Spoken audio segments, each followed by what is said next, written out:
ಎಲ್ಲಿರ್ತಾರಲ್ಲಿ ಇರಿದ್ಬಿಟ್ಟು ಮತ್ತೆ ಮುಂದೆ ಹೋಗ್ತಾರಲ್ಲಿ ಓಡಿ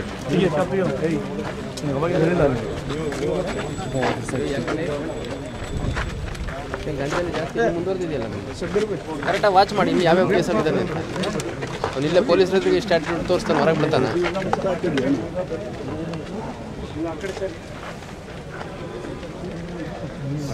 ತಗೊಳ್ಳಿ, verify each of their mobile. ಅಲ್ಲಿ ಎಷ್ಟು ಜನ 66 ಜನ ಬಂದಿದ್ದಾರೆ, 66 ಮೊಬೈಲ್ ನನಗೆ ತೋರಿಸ್ಬೇಕು. Put some people to verify, unlock their details. ತೊಗೊಳ್ಳಿ, ಗ್ಯಾಲರಿ ನೋಡಿ, ಇವ್ರದ್ದು ಯಾರು ಅಸೋಸಿಯೇಟ್ಸ್ ಎಲ್ಲ ಗ್ಯಾಲರಿಗಳಲ್ಲಿ ಫೋಟೋಗಳೆಲ್ಲ ಇರ್ತವೆ. ಸೋಷಿಯಲ್ ಮೀಡಿಯಾಗಳಲ್ಲೆಲ್ಲ ಕೂತ್ಕೊಂಡು ಯಾವುದೋ ಜಾತ್ರೆಯಲ್ಲಿ ಬಂದಿದ್ದು, ದೇವ್ರ ಕಾರ್ಯದಲ್ಲಿ ಬಂದಿದ್ದು, ಅದರಲ್ಲೆಲ್ಲ ಫುಲ್ಲು ಬಿಲ್ಡಪ್ ತೊಗೊಂಡು ವೀಡಿಯೋಗಳಿದಾವೆ ನೋಡಿ. ಇವರವೆಲ್ಲ ಯಾವಿದಾವೆಲ್ಲ ವೆರಿಫೈ ಮಾಡಿ. ನನಗೆ ಎಲ್ಲರದ್ದು ಮೊಬೈಲ್ ತೋರಿಸ್ಬೇಕು, ಯಾವ ಗಾಡಿಗಳಿದಾವೆ ಅವರು ಗಾಡಿಗಳ ಡೀಟೇಲ್ಸ್ ಎಲ್ಲ ತೊಗೊಳ್ಳಿ.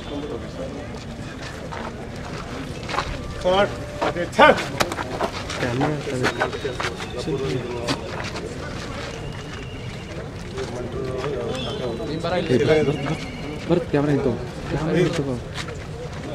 ಯಾವಾಗ ಕೇಸ್ 1 ವರ್ಷ ಸಬ್ಜಿನ ಥರ ಇದೆಯಾ? ಅದು ಹಂಗೆ ಜೋಡಿರತ್ನಾಗ ಸ್ವಲ್ಪ ಗಾಡಿ ಬರ್ದು ಯಾರ್ದು ಸತ್ತಿದ್ದೆ ಅದು? ಹಾಂ, ಸೋಮನಗೌಡ. ಸೋಮನಗೌಡ ಎಲ್ಲ ಸುಳ್ಳೆ ಹೋಗಿ ಎಲ್ಲ ಇತ್ತು ನಿಂದು. ಏನು ಹೆಸರು ನಿಂದು? ಪ್ರದೀಪ್ ಸರ್. ಪ್ರದೀಪ್. ಯಾವ ಕೇಸ್ ನಿಂದು? ಅವನು ಮೇಲೆ ಬಂದು ಯಾವ ಕೇಸ್ ನಿಂದು? ಯಾವ ಸ್ಟೇಜಲ್ಲಿದೆ? ಯಾವ ವರ್ಷದಲ್ಲಿ ಆಗಿದೆ? ಸತ್ತವನೇ ಸೋಮನಗೌಡ. ಏನು ಮಾಡ್ತಿದ್ದ ಅವನು? ಯಾವಾಗ ಆಯ್ತು ಬೇಲ್?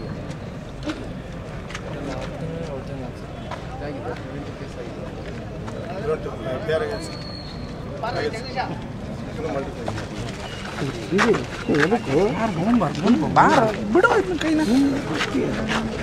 ಮೇಷ ಕೊಡ್ತೀನಿ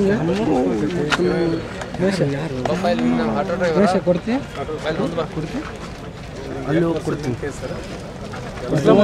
ಇದರ ಹಿಡಿದೈತಿ ಕೇಸ್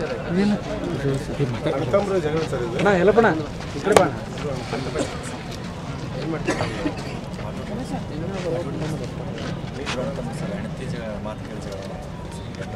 ಯಾರು ಕೇಳ್ತಾರೆ? ನೀನು ಅವನು ಎಲ್ಲ ಸರ್ ರಾಜೇಶ್ 10 ವರ್ಷ ಕ್ಲೋಸ್ ಆಗಿದೆಯಾ?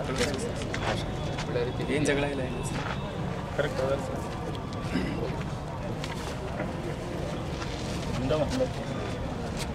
ಆಗಿದೆಯಲ್ಲ ಕೇಸ್? ಎಲ್ಲ ಕೇಸ್ ಇದೆಯಲ್ಲ, ಕೇಸ್ ಆಗಿದೆಯಲ್ಲ ಇದು. ಕೇಸ್ ಮಾಡಬೇಕಾದ್ರೆ ನಮ್ಮ ಪರ್ಮಿಷನ್ ತಗೊಳ್ಳೋದಲ್ಲ, ನೀವೇ ಮಾಡಿ. ಕ್ಲೋಸ್ ಮಾಡಬೇಕಾದ್ರೆ ಅಷ್ಟೇ ನಿಮ್ಮ ಪರ್ಮಿಷನ್ ಬೇಕಿಲ್ಲ, ರಿಕ್ವೆಸ್ಟ್ ಬೇಕಿಲ್ಲ. ಯಾವಾಗ ಕ್ಲೋಸ್ ಮಾಡಬೇಕು ಅನ್ಸುತ್ತೆ ಅವಾಗ ಕ್ಲೋಸ್ ಮಾಡಿ.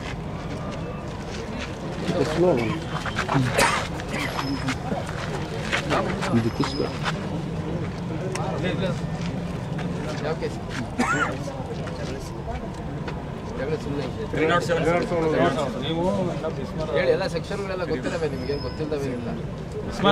ಅಂದರೆ ಕೊಲೆ ಪ್ರಯತ್ನ ಜಗಳದ್ದಾಗಲ್ಲ ಅದು. ಜಗಳದಾದ್ರೆ ಬೇರೆ ಇರುತ್ತೆ. 323, 324 ಅಂತ ಸ್ಟ್ಯಾಬಿಂಗ್. ಗೊತ್ತಿಲ್ಲ ಯಾವ ಕ್ಯಾಟಗರಿ ಕೇಸ್ ಅಂತ. ಹೋದ್ರೆ ಒಂದು ಮಾತಾಡ್ತೀವಿ, ಈ ಕಡೆ ನೋಡಿ ಕೇಸ್ ಇದೆ ಏನು ಮಾಡ್ತೀವಿ? ನೋಡ್ಲೆ ನಂದು ಕ್ಯಾನ್ಸಲ್ ಅಂದ್ರೆ ಕ್ಯಾನ್ಸಲ್ ಆಯ್ತು. ಯಾರು ವಿಡಿಯೋಸ್ ಕೊಡ್ತಾರೆ